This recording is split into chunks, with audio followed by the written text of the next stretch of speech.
Assalamualaikum warahmatullahi wabarakatuh. Halo sahabat sehat Citama, saya Dr. Ai.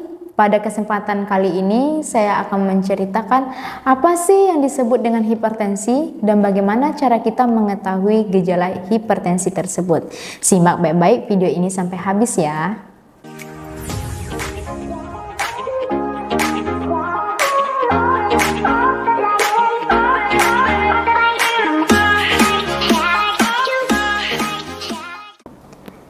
Apa sih itu hipertensi? Mungkin sahabat sekalian sudah tidak asing lagi dengan penyakit ini.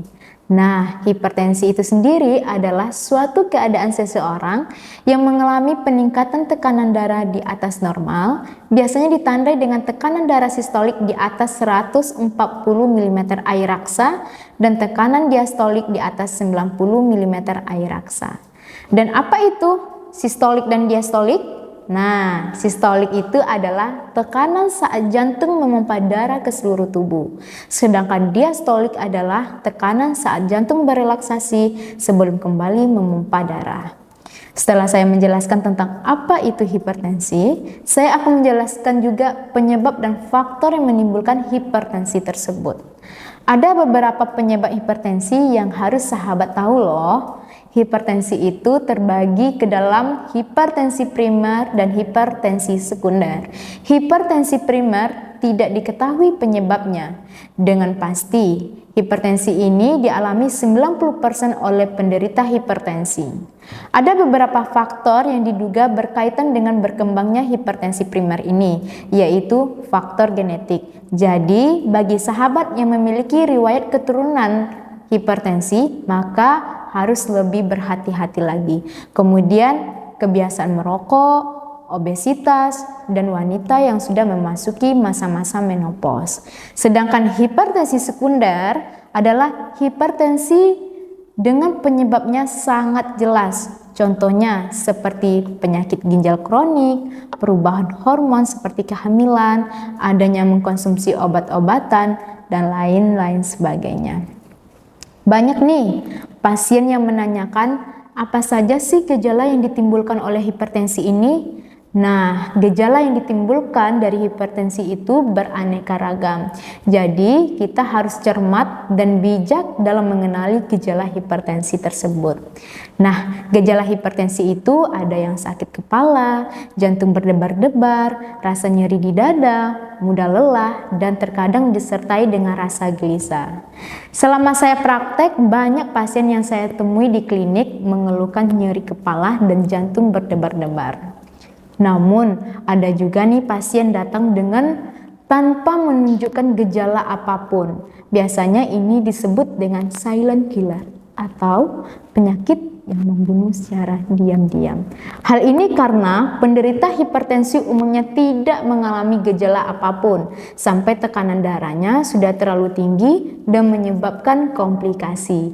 Jadi sahabat Citama jangan khawatir ya. Untuk itu kita disarankan melakukan pemeriksaan tekanan darah secara berkala minimal 2 tahun sekali mulai dari usia 18 tahun. Jika sahabat berusia 40 tahun ke atas atau berusia 18 sampai 39 tahun tetapi memiliki faktor resiko hipertensi, maka pemeriksaan tekanan darah disarankan dilakukan setahun sekali. Jadi harus rajin selalu mengontrol tekanan darah kita ya sahabat. Ada juga loh cara pencegahan untuk terhindar dari penyakit hipertensi atau bagi penderita hipertensi agar pengobatannya lebih maksimal ada juga caranya. Yang pertama adalah mengubah pola hidup yang sehat seperti olahraga teratur minimal 30 menit per hari. Berhenti merokok dan mengurangi konsumsi alkohol, minuman yang mengandung kafein. Kemudian mengkonsumsi makanan-makanan yang bergizi seperti membatasi makanan yang banyak mengandung gula dan garam, cukup buah, sayur-sayuran, makanan yang rendah lemak, dan mengusahakan makanan ikan berminyak seperti ikan tuna, makarel, dan salmon. Kemudian mencukupi waktu tidur dan mempertahankan berat badan ideal. Nah, bagi sahabat yang memiliki berat badan yang berlebih agar melakukan diet yang sehat untuk mencapai berat badan yang ideal. Nah, jika sobat sudah mempunyai riwayat hipertensi, apakah bisa sembuh dengan cara pengobatan? Nah, ini nih yang harus kita garis bawahi, bahwa hipertensi itu suatu penyakit yang tidak bisa disembuhkan. Tapi jangan khawatir, karena penyakit ini bisa kita kontrol dengan minum obat seumur hidup. Tapi bukannya minum obat seumur hidup pada hipertensi dapat merusak ginjal? No, justru hipertensi yang tidak terkontrol yang dapat merusak ginjal bahkan organ lainnya di dalam tubuh. Terakhir, jika ada masalah yang ingin dipahami, boleh kasih tanggapan dan komentar di kolom komentar atau datang langsung berobat ke klinik Citamah. Dari yang sudah saya jelaskan tadi, semoga dapat bermanfaat untuk sahabat Citamah sekalian, dan salam sehat selalu dari saya Dr. Ai dan klinik Citamah.